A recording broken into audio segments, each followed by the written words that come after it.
Assalamualaikum warahmatullahi wabarakatuh. Perkenalkan, nama saya Irasyah, NPM 20 100 12 11111007, kelas 1H1A, Fakultas Ilmu Hukum. Kali ini saya akan menjelaskan tentang sejarah komputer. Sejarah komputer generasi pertama menggunakan tabung vakum.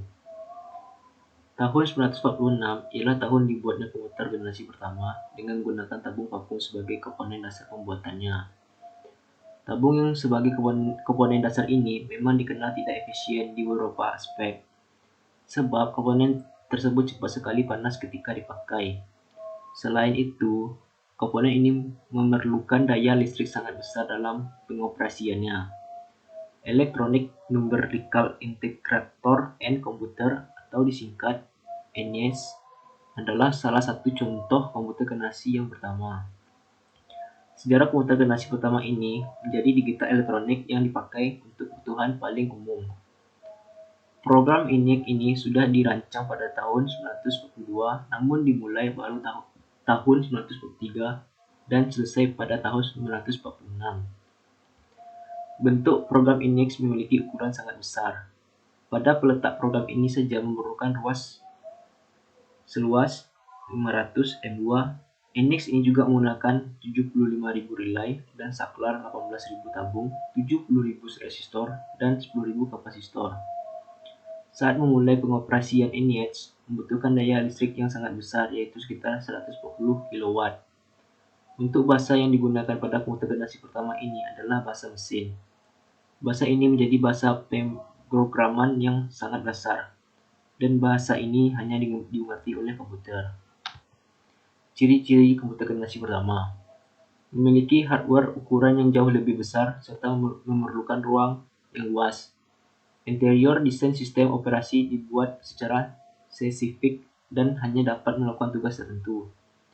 Menggunakan silinder magnetik untuk menyimpan data, membutuhkan daya listrik yang sangat besar, memiliki kapasitas simpan yang kecil, memakai konsep stroke program, dan menggunakan magnetic core stroke sebagai memori utama, menggunakan tabung hampas sebagai sirkuitnya.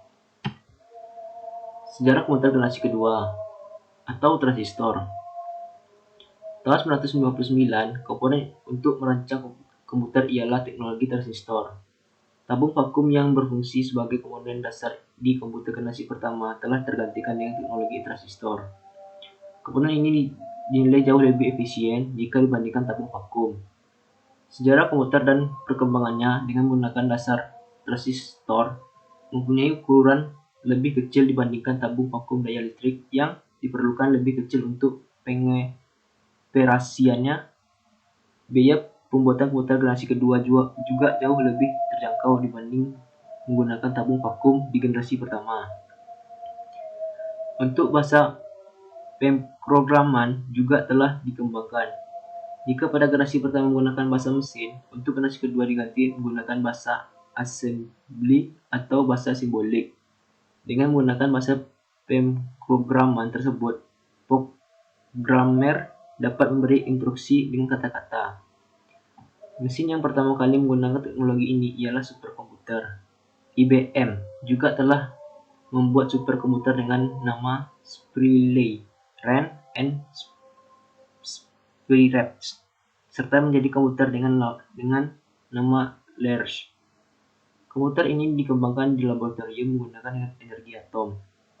Dapat mengatasi berbagai data di mana kemampuan ini diperlukan oleh penelitian atom. Ciri-ciri komputer generasi kedua. Kapasitas memori utama menggunakan magnetic core stroke. Menggunakan simpanan eksternal seperti magnetic tape dan magnetic disk. Mampu memproses secara real time dan juga real sharing. Pemakaian program ini tidak lagi terpaku pada aplikasi bisnis, tapi juga pada aplikasi teknik. Sejarah komputer generasi ketiga atau integrated circuit. Generasi komputer ketiga dimulai pada tahun 1965, di mana pada masa itu komputer ini dibuat menggunakan integrated circuit atau disingkat ICS. Teknologi ini menggeserkan fungsi transistor sebagai komponen dasar komputer. Namun transistor masih tetap digunakan, akan tetapi ukurannya lebih diperkecil.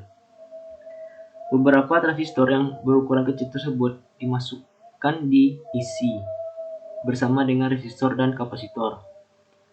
Komputer generasi ketiga ini menjadi komputer pertama yang dapat membuat operasi berinteraksi menggunakan keyboard dan monitor dengan tampilan sistem operasi. Selain itu, komputer ini menghabiskan biaya yang lebih murah sehingga dapat dijangkau masyarakat umum. Komputer generasi ketiga merupakan perkembangan melalui tahap yang sangat pesat dari komputer terdahulu. Komputer generasi ketiga ini muncul pada era 964 sampai 970. Dalam penggunaannya, transistor membuat kinerja komputer cepat panas sehingga komputer generasi kedua mulai ditinggalkan.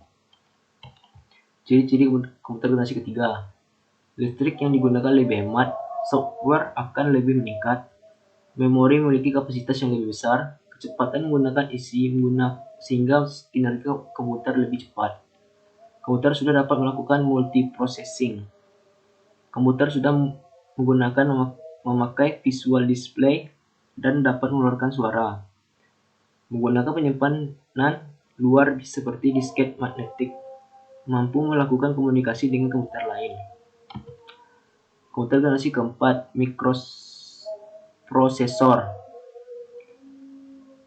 Komputer yang kita pakai pada saat ini merupakan komputer generasi keempat, di mana generasi keempat ini dibuat dengan menggunakan komponen dasar bernama mikroprosesor. Chip mikroprosesor memiliki ribuan transistor dan beberapa macam elemen sirkuit yang mana saling terhubung menjadi satu. Intel menjadi sebuah perusahaan yang paling berpengaruh terhadap perkembangan chip mikroprosesor, karena mereka berhasil menciptakan Intel 4004 yang merupakan bakal perkembangan komputer. Perusahaan dari Intel berhasil menggantikan perangkat komputer yang memiliki ukuran yang besar menjadi sangat kecil sehingga membuatnya menjadi lebih efisien. Pada tahun 1971, IBM menciptakan komputer yang didesain khusus untuk kalangan rumahan. Sedangkan Apple mengaplikasikan Macintosh pertama kali pada tahun 1984. Sebuah sistem operasi untuk dapat dijalankan dari perangkat komputer. Banyak sekali kemajuan pesat yang terjadi pada generasi keempat ini, seperti diciptakan mouse, Graphical User Interface atau GUI, hingga komputer yang disebut sebagai laptop. Prosesor atau yang disebut CPU selalu mengalami perkembangan dari waktu ke waktu hingga sekarang. Ciri-ciri komputer generasi keempat: dapat menggunakan LSI atau Large Scale Integration. Sudah dikembangkan dengan memakai semikonduktor dan mikroprosesor yang berbentuk seperti chip untuk memorinya. Selalu muncul komputer terbaru yang lebih efisien dan mudah dibawa kemana-mana seperti laptop. Sekian, terima kasih. Assalamualaikum warahmatullahi wabarakatuh.